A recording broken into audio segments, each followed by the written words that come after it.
Welcome to Business of Being Black with Tammi Mack. I'm Tammi Mack, and the business of being black today. President Joe Biden's pledge regarding the next Supreme Court nominee, why Alabama federal judges blocked a GOP-led legislature, and which athlete's documentary is making its debut at the Sundance Film Festival. And as if the life we are leading today isn't already more than we can handle.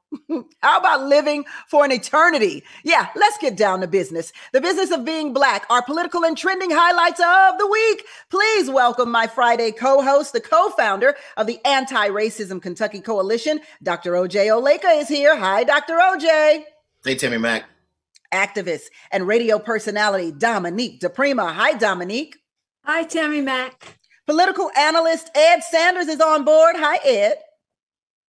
Happy Friday. Happy Friday. Okay. And filmmaker Alicia Cooper has been out for a couple of Fridays, but my girl is back. What's up, Alicia? Hey, Tammi. Hey, team. Let's get down to the business of being black. Supreme Court Justice Stephen Breyer announced that he's retiring after serving nearly 30 years on the bench. President Biden vows to nominate a black woman who would become the nation's first black female Supreme Court justice. Who are the potential candidates that President Biden has in mind to replace Breyer? Dominique, dive in. I know this your thing. Well, I mean, I am happy that Joe Biden reiterated his campaign pledge to choose an African-American woman to replace Breyer. And I noticed that it's already started attacking just the concept, right? We do have some sitting judges that could go into that spot. They could also pick someone like Attorney Eifel from the NAACP, who is not on the bench.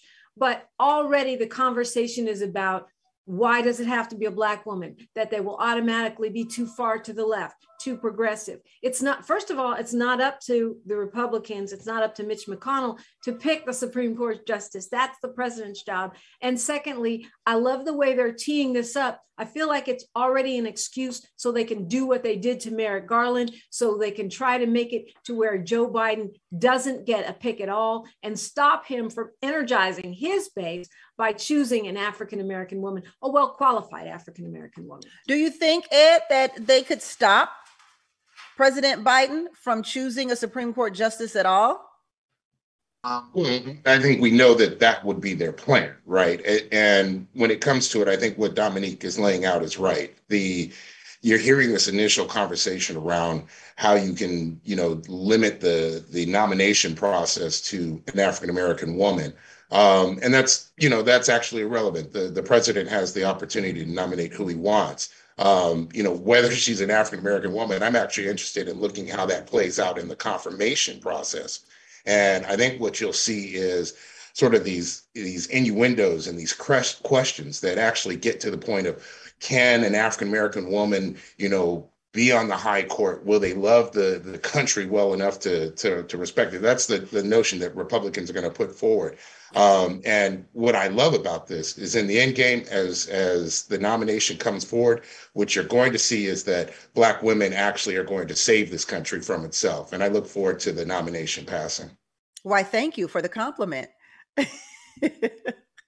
Dr. Oleka, President Trump did seek out a female for Supreme Court justice. So is this equivalent in any way?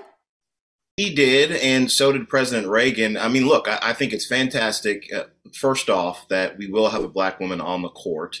I think that's an amazing thing. Again, as a father of a daughter and another daughter on the way, I think it'll be neat that my little girls will see a black woman on the court. They'll see a black woman as vice president. Hopefully it won't make them want to be Democrats, but hopefully it'll make them want to be politically active. That would be exciting.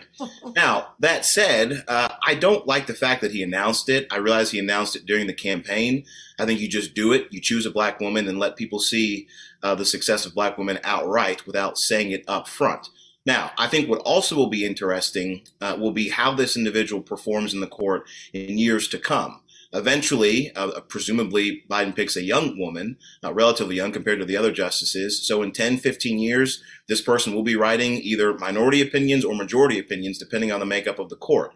So to have a black woman etched into history with those massive rulings, whatever those happen to be, I think will be a pretty neat thing to see. Yeah, I agree with you on that, Dr. Oleka. I don't think it had to be an announcement, but I don't remember. Was there someone who asked the question that made him say that? Can anyone remember that? It's part of the conversation around up into the South Carolina primary. So, as you remember, Biden was struggling leading into the South Carolina primary. And a lot of it, centered around getting Clyburn's endorsement. And so when you look at some of the names that are being floated, one of them is a South Carolina District Court judge and presumably close to Clyburn. Yeah, South Carolina U.S. District Court Judge J. Michelle Childs is up for consideration. I would imagine. I don't know. I don't know if these people who are up for consideration are just names that are being tossed out by the media, or if these are names that Joe Biden has actually announced. Alicia, your thoughts? Could you be on the Supreme Court? I sure could. If Amy Coney Barrett can get on there, anybody can get on there. But I'm just happy that we're in the running for once, and I'm so sick and tired of hearing all this BS about identity politics, and I don't care what you call it. It's long overdue. No group of women in America has more education than the African-American woman. The African-American woman has saved from itself time and time again. It is time. It is long overdue, and I'm excited. I want to research everybody that he's considering. And yeah, he didn't have to mention it, but he could have just done it, but he did mention it. And now, we have to hear all this crap from the right. But at the end of the day, we knew he was going to do it, and he needed to do it because he needs the black vote. He's struggling. He's not really technically struggling. His approval rating with black people is pretty high. So I don't know that he's struggling with black folk. Yeah, I think they did a new poll and said he dipped. He dipped with black folks. So he needed this shot in the arm. Well, hopefully it will certainly work out. I feel like Justice Breyer kind of said, I don't really want to, do that Ruth Bader Ginsburg thing. I'm gonna get on out of here, before I go. I'm gonna give him an opportunity to replace somebody because he might not make it in 2024. I think that's. I'm glad you mentioned that, Tammy, because you shouldn't go from the Supreme Court to the grave. Let's get out of this practice. I'm so glad he got out there in time enough for them not to have to deal with all this crap that the right likes to do, which is hold up your nomination in the last year. So I'm so glad he's getting out of there. And come on, 85 and all this stuff, and he's. Let it go. I understand it's a lifetime appointment. You don't have to take that literally. To your point, Alicia, I think that if the Congress blocks Biden's nomination and does not allow him to place a black woman or any nominee on the Supreme Court, the backlash for the Supreme Court will be grave. So I think they are going to have to stand down on this one. Well, when you say that the backlash from the Supreme Court will be grave, what do you mean by that, Dominique? Because they're already seen as an activist court. My dad used to call them the extreme court. Well, they're much more extreme now. It's a largely conservative body. They're moving to overturn massive precedents that will change and take away rights from people in this country. And I think that if they block the president now, they will be seen by the public as fully illegitimate. They are already polling terribly right now among the American public. Not Biden so much. I'm talking about the Supreme Court is polling badly at this point. Ed? Yeah, I think I agree. I think first things first, compliments to Breyer and the administration on getting this process going now. I think, certainly in front of the midterms, if the midterms occur and this nomination isn't filled, I think Biden's really going to have a hard time getting, any nominee confirmed. Ultimately, Dominique is right. I mean, when you look at the Supreme Court has really changed life in America, particularly for African Americans, and it's sort of the last and for stop women, of justice. for sure, for women. Yeah, and women as well. A few years ago when they struck Section 5 in the Voting Rights Act, what we started to see and what we've been seeing is a lot of troubles in southern states around access to the vote. And presumably, the access to the vote is how we change, our lives for the better. And we've been seeing that get rolled back. To Dominique's point, the composition of the court has been troublesome. And so if you continue to have this conversation about what it is to be Black in America and how America is going to treat us going forward. Yeah. Judge Ketanji Brown Jackson of the U.S. Court of Appeals for the District of Columbia is being considered. And then there is California Supreme Court Justice Leandra Kruger that is also being considered along with J. Michelle Childs. And like I said, I'm not sure if these were just people that the media were throwing out or if President Biden actually mentioned their names. But I want to get your thought on this, Dr. Oleka. Do you believe that Republicans will allow Joe Biden to choose a Supreme Court justice? Well, two things. One, I think it's very fascinating that all of a sudden the phrase activist court is a negative one when you have more members of the court that are appointed by Republicans. When the court was reversed, you had progressives who weren't very upset at all about the activities of the particular court. This shows you that that is a partisan talking point. Secondly, Democrats are in charge of the Senate. For the soulmates out there who don't know how the process works, generally, the president, as Dominique pointed out earlier, gets to actually make the appointment. Then the Senate will confirm or offer their consent. The Democrats, led by Chuck Schumer, control the Senate. They have 50 votes, which is all you need. Because Joe Manchin and Kristen Sinema are not really Democrats, so that's really disingenuous, Dr. Oleka, and you know. They are Democrats. That's their party. That's who elected them. That's who they caucus with. In every single possible way, they are Democrats. What they are not is liberal policy. Except for policy, that possible way. Some of the folks on the left wing. So what will be interesting to see is how Biden treats them, because he hadn't treated them very well thus far, and it's been bad for the president. He's been treating them with kid gloves. What are you talking about?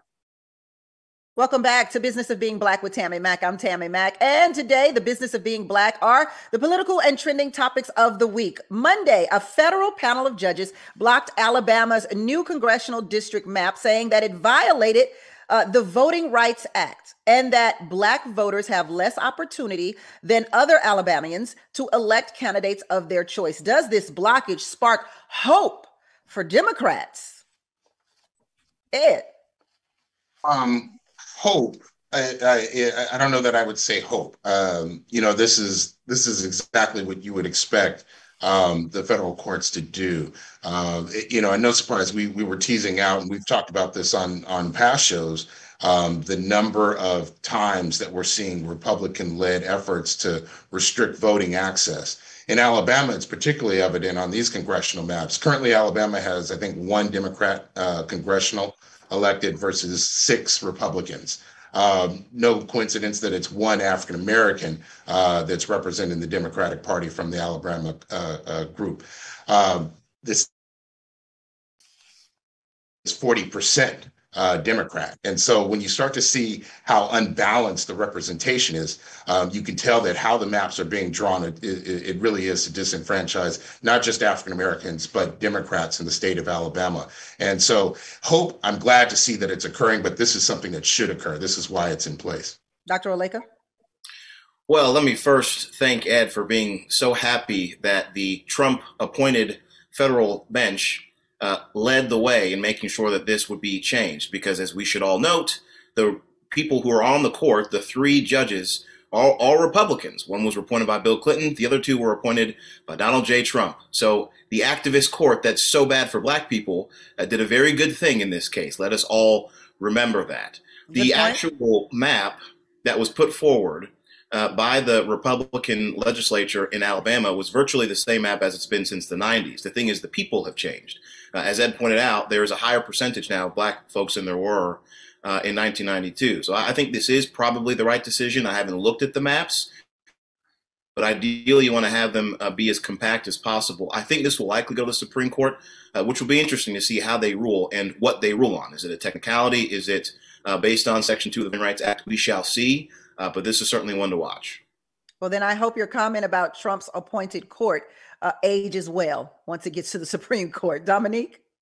Well, yeah, I mean, I think hope for America more than hope for Democrats or Republicans, because the gerrymandering, voter suppression, and the stuffing of election boards with Trump loyalists is problematic. Gerrymandering has been problematic anyway because it disenfranchises voters by drawing these weird, awkward voting districts that allow people that would not really legitimately be able to represent an area to represent that area. Republicans do this because in most cases, they can't win otherwise. They are the minority party. I'm glad you're so happy with all the judges that the former president put in place. But the point is, we have to have a fair system, that we actually have representative democracy. And right now, with the Senate being 2 per state, no matter how many people live there, with the gerrymandering where Republicans are carving out districts to give themselves advantages, they have disproportionate representation in this country, and it is not fair. And until we fix it, and I don't care whose judges do it, it has to be done. I think it's going to have to happen federally. That's why we need voting rights bills. That's why we need to look at reforming the Supreme Court and the Senate, adding DC as a state, so that we can get back to having a democracy where your impact is the same for your vote, no matter what your color or your district. You think this is headed to the Supreme Court, Dominique?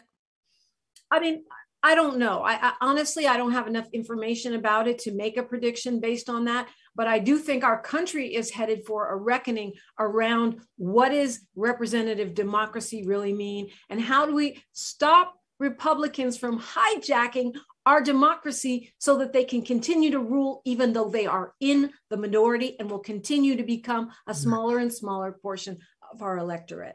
The Democrats literally just won the presidency and the Senate.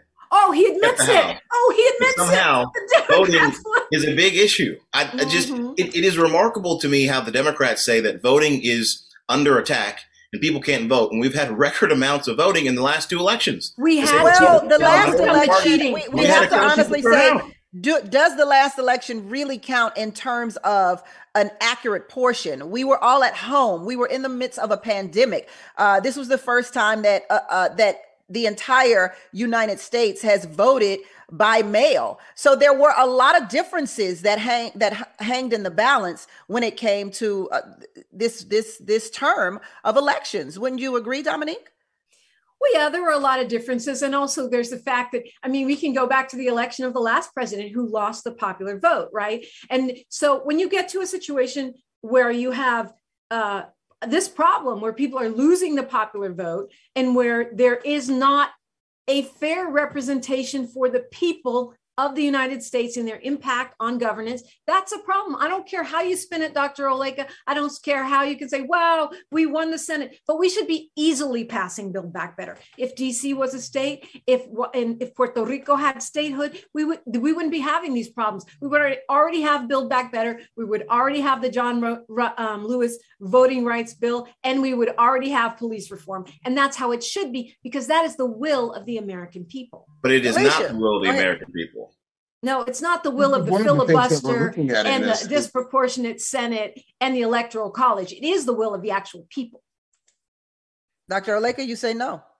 Well, it's not. And this is, again, I think important for soulmates to understand. I think Dominique is very passionate in her perspective about needing to change federal law to get an agenda passed. She explicitly listed off bills that needed to get passed. Build Back Better, the John Lewis Voting Rights Act, and some other ones in terms of police reform. Those are specific policy ideas that, again, Democrats who own the federal government, Democrats have rejected.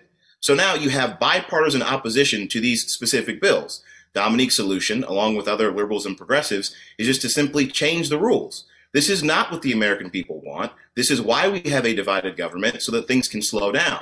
That doesn't make either side happy. It didn't make Republicans on the far right happy when it was Trump and a close tie in the Senate and the House when Trump was president. It doesn't make progressives happy. But what it does do is it slows down policy so we aren't making whole-scale changes every 2 years. This is the benefit of the system. That's why we had more people vote in 2018 and 2020. Voting as an issue is not an issue. No, that's not true. We had more people voting because we were all at home. And Republicans change the rules all the time. Like, it's always a problem when we want to change some rules. And don't act like Trump appointed these judges because he wanted them to be fair. He appointed some judges that didn't do what he would have wanted them to do. And he's probably going to release a statement or do a press conference skewering them at some point. So just like Dominique said, come on, you know what it is, Dr. Oleka. At the end of the day, there are some things that do need to change in this country. However you need to go about doing it, maybe, y'all might not consider it the right way. We need some filibusters, and we have this dino in cinema obstructing every daggone thing, but there needs to be some changes, and it is the will of the people. Y'all change the rules every time, but it's okay for you to do that. See, when I say it's the will of the people, all of these things that I'm talking about are not just democratic capital D policy agendas. They are wildly popular with the American people in polling. And that's why I say it's the will of the people. And I'm not just talking about the vote. I'm talking about our republic, the structure of our democratic republic, and how one man, one vote actually plays out in real life. And see, the problem also is, Dominique, that we don't do what the right does. If he stops any of these Supreme Court nominations, if the right stops it, or they continue to gerrymander, we need to storm the Capitol. We're not as vicious as they are. Because I'm storming. I'm getting my big boots ready. I'm storming. Alicia's not wrong there. I mean, a lot of this conversation is really rooted in sort of the historical context. I'm not wrong. Go ahead. Not wrong at all. I mean, there's like a historical context to this. I mean, in a lot of ways, we're still fighting the Civil War. And when you look at these southern states, and again, a few years ago, Shelby, a Supreme Court case, Shelby versus Holder, removed Section 5 and removed sort of the federal oversight of these southern states. And what you've seen are the southern states returned right back to the shenanigans. Now, Georgia had a record turnout in the vote, but just in the gubernatorial race, you saw Brian Kemp close something over 200 polling places. A large number of those polling places were in African-American communities. So you see these actions that are being taken that need to be corrected and protected. Welcome back to Business of Being Black with Tammi Mack. I'm Tammi Mack, and my co-hosts today are Dr. O.J. Oleka. I've got Dominique DePrima on deck, Alicia Cooper, and Ed Sanders. So there's nothing like a hot mic, y'all. Nothing like a hot mic. Dominique, I'm sure it's gotten the best of us a time or two in our careers. It's a terrible thing, a hot mic. When you're a hot mic is definitely hot, on fire. And President Joe Biden set one on fire the other night when he called Fox News reporter Peter Ducey. I think I said that wrong. Did I say that right? Sound like a Ducey. Ducey. Okay, I called him Ducey. Ducey. That's what Biden called him. A stupid son of a... Take a look at the clip, y'all. Do you think President Biden picture that? Do you think it places a political liability? That's a great asset. More inflation. What a stupid son of a...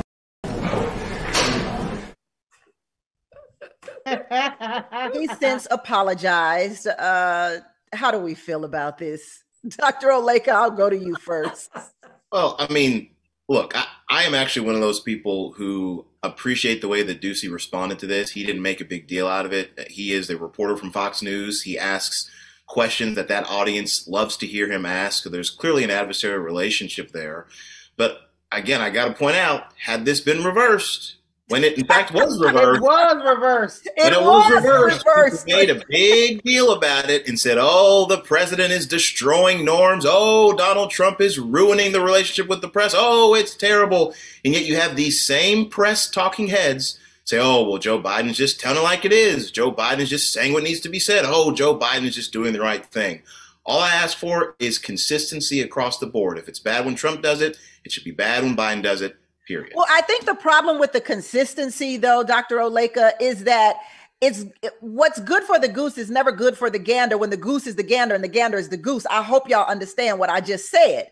So Republicans were saying that Trump was just a good old boy and saying how he felt, and he won an entire election off of being real, off of speaking his mind and not censoring himself. And then you have the Democrats who were saying, hey, this is not okay. You can't do this. No president talks like this. He's not presidential. He's not representing America properly. And so now here you have President Joe Biden with a slip of the tongue, because we all know this is not how he normally talks. This is not his thing publicly. I don't know him privately, but this is definitely not his thing publicly.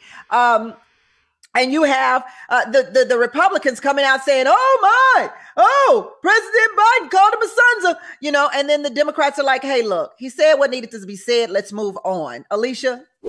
Yeah, it's funny to me. Ducey needs to go sit down somewhere. And the bottom line was, that he knew this was being recorded. He was sitting right in front of a mic. He wanted that guy to hear what he had to say. And he had a little smirk on his face as he was saying it. And at the end of the day, this is why you don't want certain Pandora's boxes open, because when Trump took that office, he debased it so low. You had to limbo to get under how low he took that office. And that's why you don't want the wrong man in the job, because once it's blown up, it's blown up. So now it's a big ball of ignorance, and anybody can say whatever they want to say, because Trump spent 4 years acting like he was some mob boss. And this is what you get. So my consistency, Dr. Laker, is just that don't let the wrong person in the job, because now you're normalizing craziness. And now this is what you get. So because some people elected Donald Trump and he was able to sound crazy, now we're not even shocked when we hear this stuff. We're like, oh, well, we used to it now. We didn't hear this under the 8 years of the Obama presidency because he was classy. We didn't hear this on any presidency prior to this one. But once you have a fool in the White House, then now, hey, what he said was mild compared to what we have been listening to. Get these sons of bees off the field and all that stuff that Trump was saying over the years. And Republicans said very little about it. They thought it was so amazing. Well, guess what? Now we Democrats think what Joe Biden said is amazing. I loved it. I loved every second of it. In one sense, Alicia, I don't think for one moment the president wanted him to hear it on a hot mic. Dominique? Yeah, I have to agree with you, Tammi Mack. I don't think he did either. I think it was a gaffe, and I am here for it. I need more of these kinds of gaffes from Joe Biden. He's known for his gaffes, and I have to disagree a little bit with Alicia, because remember BFD about the the healthcare bill? I mean, Biden, he's got that working class potty mouth thing going. That's not the image he projects in terms of cussing all the time. But interestingly, polling has showed that when politicians cuss, they are seen as more relatable. Now, I think, to your point about consistency, Dr. Oleka, the problem that I had with the 45th president, Trump, is that he would bully people. It wasn't just that he would cuss and talk smack. He would find the disabled person and bully them and mock them. He would talk about, paying for your bill, your lawyer bill, if you beat up a Black Lives Matter protester. He would go in on the press and say, oh, you ask stupid questions, and go on and go on. It's not him just muttering under his breath, that person's an SOB. No, with him, it was bullying and it was intimidation. In this situation, it's Biden doing my favorite Biden gaffe moves, and I hope he does more of it. Biden does, he's known for the gaffe. I'm probably like a curmudgeon here, but form, I don't think the president should cuss from the White House, call it what it is. But, had this been a quip while he was, out and about, or, being interviewed out away from the formal setting of the White House, I have no problem with it.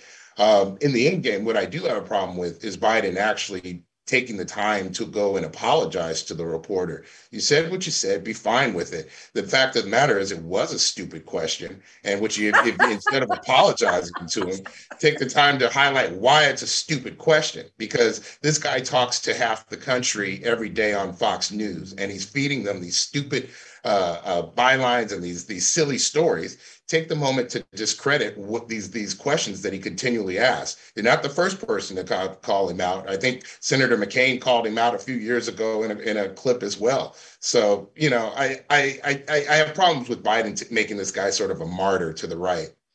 Yeah, John McCain definitely called him stupid on several occasions in one sitting, or at least called his question stupid.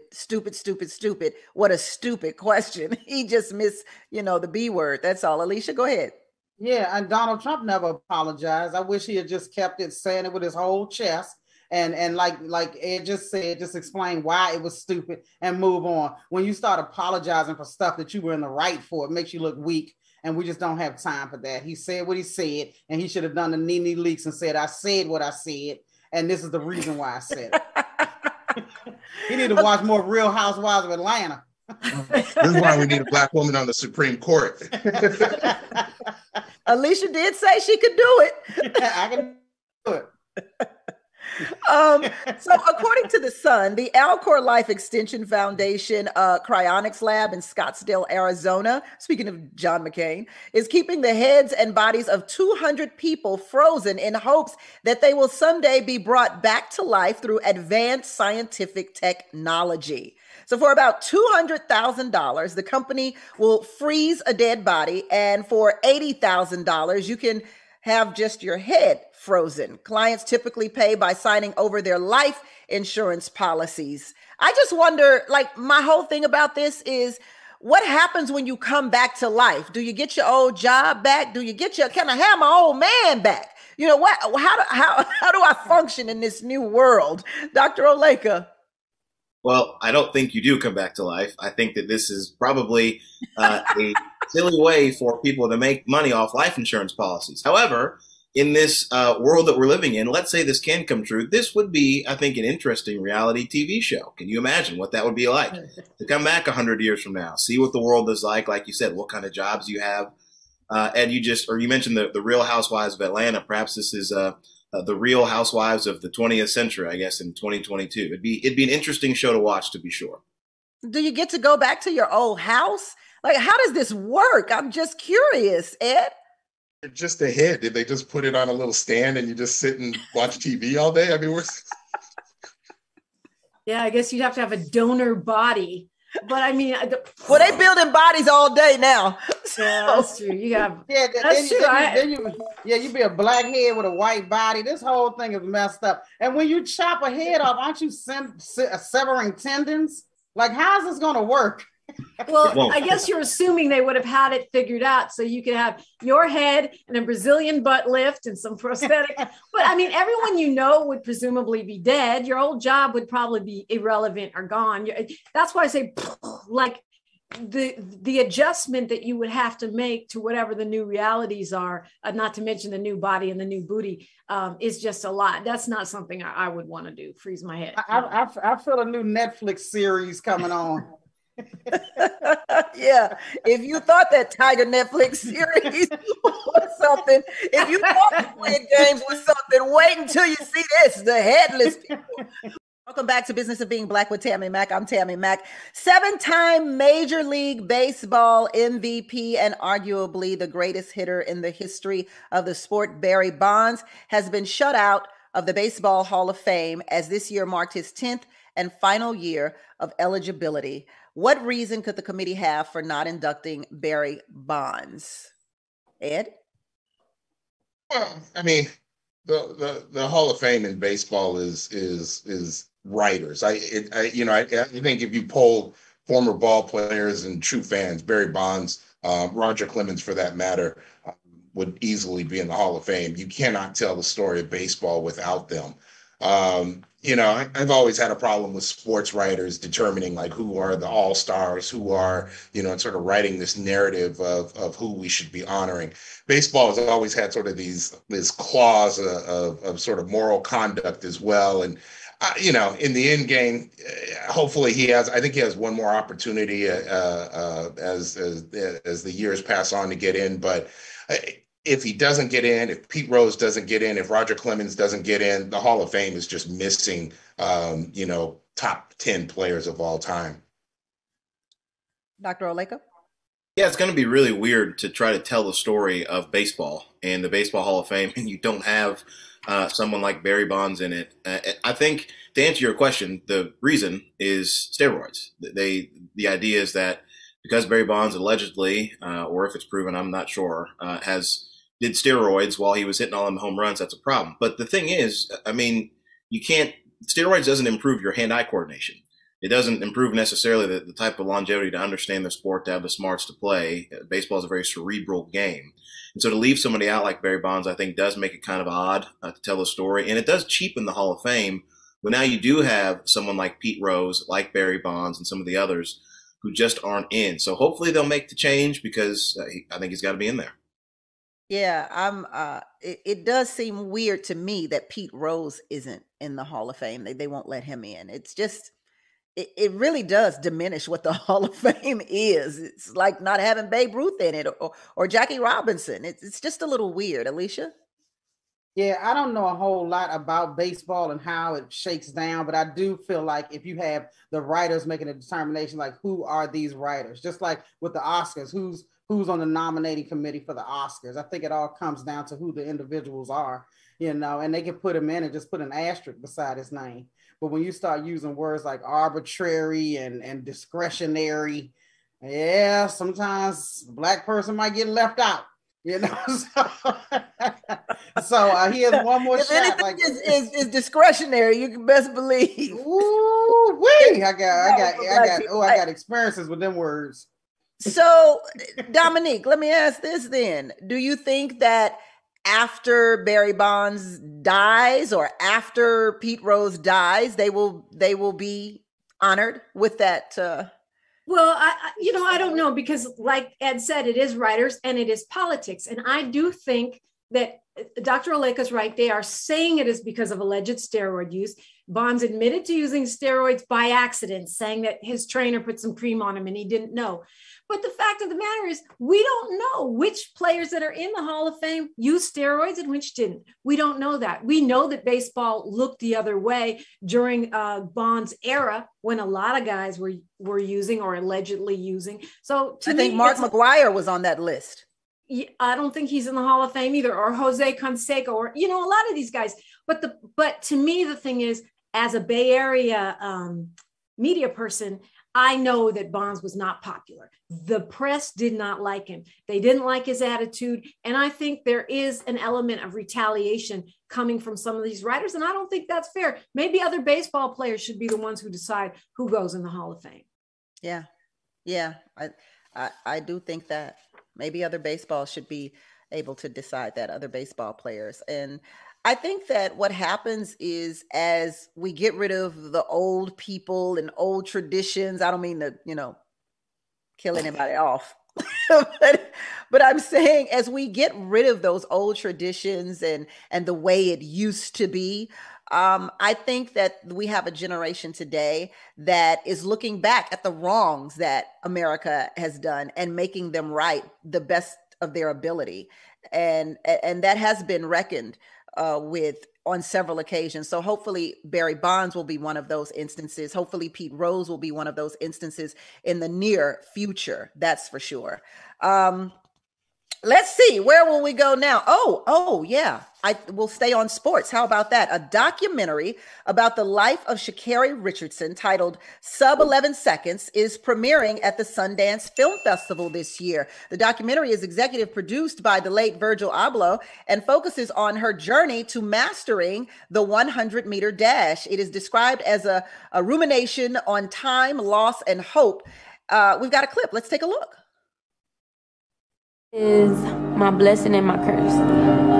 On the track, I've been blessed to run fast. Off the track, time has cheated me. You don't know when something or someone will be taken from you. Looks like a good one. What do we think about this one, Dominique? I find her fascinating, interesting. I'm still rooting for her, and Virgil Abloh. It's probably a great film.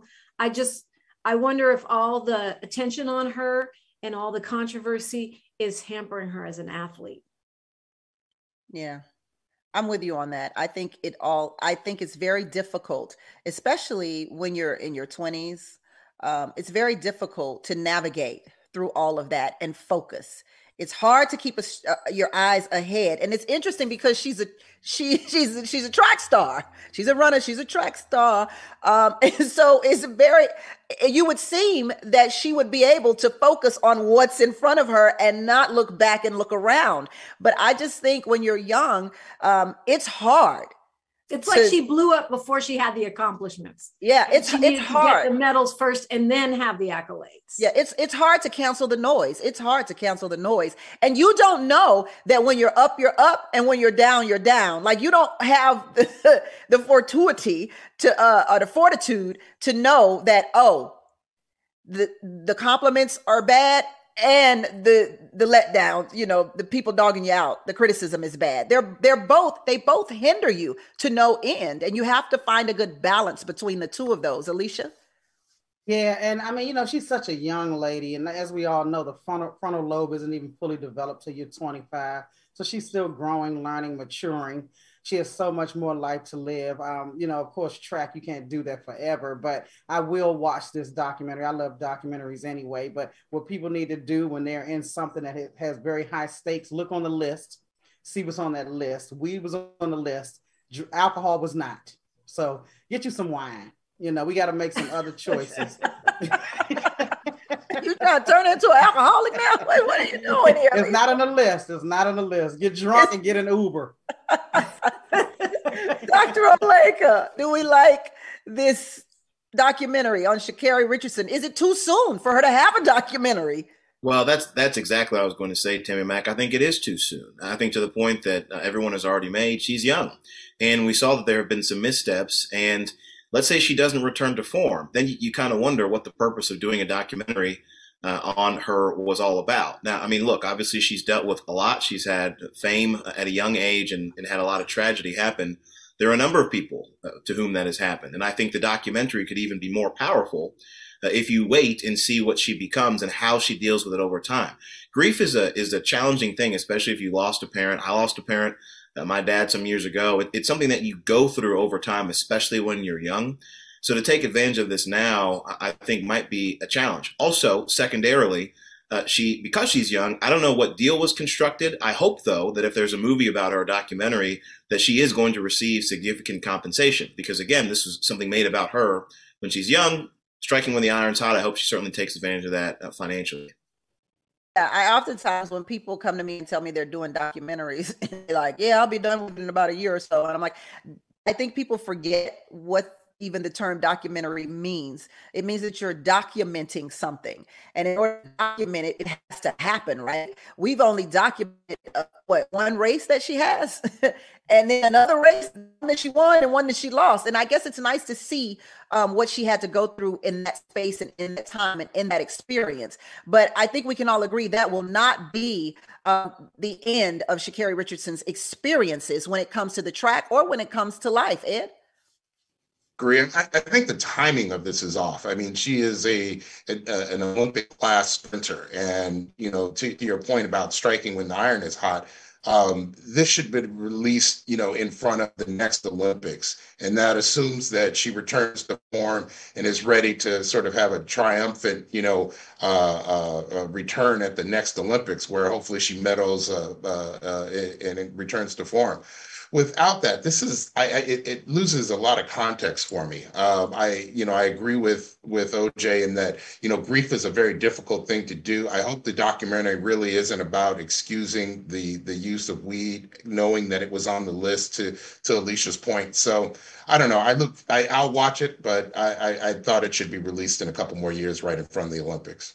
Well, as a journalist with a journalism degree, I have been waiting for this day to happen. I'm not gloating, and I am certainly not smiling at someone else's downfall, but I have been waiting for this to happen. Cardi B has been awarded $3.8 million in the defamation lawsuit against blogger Tasha K. Tasha K and her company were found liable for defamation, invasion of privacy through false light portrayal, and intentional infliction of emotional distress. Cardi B brought a lawsuit against Tasha K back in 2019 after multiple attempts to shut down Tasha K's false storytelling about the rapper. A little over a week ago, Cardi B testified that she wanted to commit suicide due to the fake storytelling. Is this a prime example of drawing the lines of freedom of speech? And will this open the doors for more celebrities to sue bloggers like Tasha K? What are we looking at here, Dominique? Well, we know that libel and defamation are hard to prove. And if you're a public figure, in many ways, you're considered fair game for satire, for gossip, for all kinds of things. You become almost like a public domain. So I was surprised, honestly, at this victory. It could open the door, but you got to have Cardi B money for Cardi B lawyers. And I don't know that that's really going to become a big trend. I hope it does give bloggers, journalists, gossip journalists, and others pause when they think about writing about a public figure, because they are human beings and they They shouldn't be driven to suicide, kill yourself, and just lying. Come up with something true to make fun of them about or to criticize them about. Don't just make stuff up. Yeah, I think it's the whole lying part. You're lying to get the follows, lying to get the likes, and it happens time and time again. And I really feel sorry for celebrities. I ain't got their money, but that doesn't make them less human. I feel sorry for celebrities who have children, you know what I mean? Who have to hear lies about their parents. That's a very hard thing to deal with and to raise children on. And so the fact that Cardi B, one of the highest, like one of the most popular celebrities at this moment in this time, has been awarded $3.8 million, something that most bloggers can't even touch 1% of, really sets a precedence, Alicia.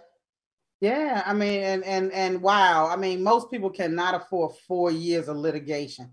This is what it takes to win a case like this, and Tasha Keeby needs to be ashamed of herself. Well, that made me think Tasha had a little money, because I'm like, she was in litigation for this long. What? Well, she was making a lot of money at doing what she did because she has sponsors. That's where her money was coming from. So she could afford her sponsors now, might I add. Losing her sponsors, and she owes the lawyers money. So you know what they'll do? They'll file bankruptcy, won't even pay them lawyers what they owe them. But yeah, she what she was saying about the woman was just awful. That she cheated on her husband, that she had herpes. I mean, like, you're really going in. And when she asked her to stop, and she sent her to cease and desist, had she simply stopped, it wouldn't have gotten this far. Cardi seems like a fair person. All she wanted was an apology of you to take the stuff down, and this woman kept doubling down. So this is what you get. And then I don't know if you saw her latest video after she lost. She's still doubling down, still tripling down and losing. So now she's losing subscribers, sponsors, and that's very unattractive when you're wrong and you're strong. If wrong and strong was a person, it would be Latasha Keeby. And I'm just glad that Cardi won. Cardi's doing nice things, like the people who died in that fire in the Bronx. Cardi's paying for their funerals. She's doing stuff that a lot of celebrities aren't doing. J-Lo is Jenny from the block, and she ain't looked over there twice. So my thing is with Cardi, I like her. I like what she does. I like her activism. I like her consciousness. And to try to take this woman down and admit that you knew what you were doing, that's a little demonic. And I don't know how people could even support something like that. And it needs to be stopped. I was totally shocked to see that she had actually tweeted a statement, and then she made a whole video. I couldn't even look at that video. It was so long. But I was like, girl, bye. Ain't nobody trying to hear that, talking about the machine trying to take you down. Well, then who was trying to take Cardi down if the machine was trying to take you down? Ed. I'm such the dad here. This is OJ. I'm like, Ed's like, I don't know. No, like really, like the money that Cardi used, how she made the money to finance this lawsuit. Like, I'm the father of a daughter, and it rubs me the wrong way a little bit. Like, you can make music that is so sexually exploitative, and then step back and say that a blogger is ruining your life. It's a hard sell for me. Now, I think the legal questions here are clear, right? Should a blogger be able to make up lies and make money while just spreading lies? Somewhere there is a fine line between what the blogger's doing, what TMZ is doing, what the general press is doing. And if there are standards around that, then yeah, the blogger should adhere to them. But in the end game on this one, I'm like, I'm not like, crying. Listen, Harvey Levin is an attorney, so TMZ ain't gonna never do nothing to get sued, because the owner of TMZ knows exactly what he can and cannot do. I can tell you that right now. I've been a Harvey Levin fan. That's probably the lesson to all bloggers that create content like that. Have an attorney to review your stuff. Yeah, Dr. Oleka. Well, I just think it's funny that Ed sounds like a good Republican man talking about the concern, sound like a good father, sexual promiscuity, haranguing the awfulness of the fake news media. Ed, I don't have anything else to say. You took all my talking points, but actually, good dads come in Republican and Democrat. Right, that's true. Fatherhood is a bipartisan effort. Okay, now that said, I actually probably agree with Dominique on this more than anything else, to make an even more crazy statement today. I think it is a good thing that celebrities are treated like human beings. Again, people make their money in a lot of different ways as long as it's legal, which is what Cardi B is doing. We certainly can't forget the humanity here that exists. And the fact that, again, we forget the life that she came up in, the choices that she made, the fact that this particular situation could drive her to the point potentially of suicide tells you how this weighs on people's minds. So I hope it does open the door to treat celebrities and people in public domain more like human beings, because they are. Exactly. And Ed and Dr. Oleka, are you trying to tell us that you have a problem with WAP?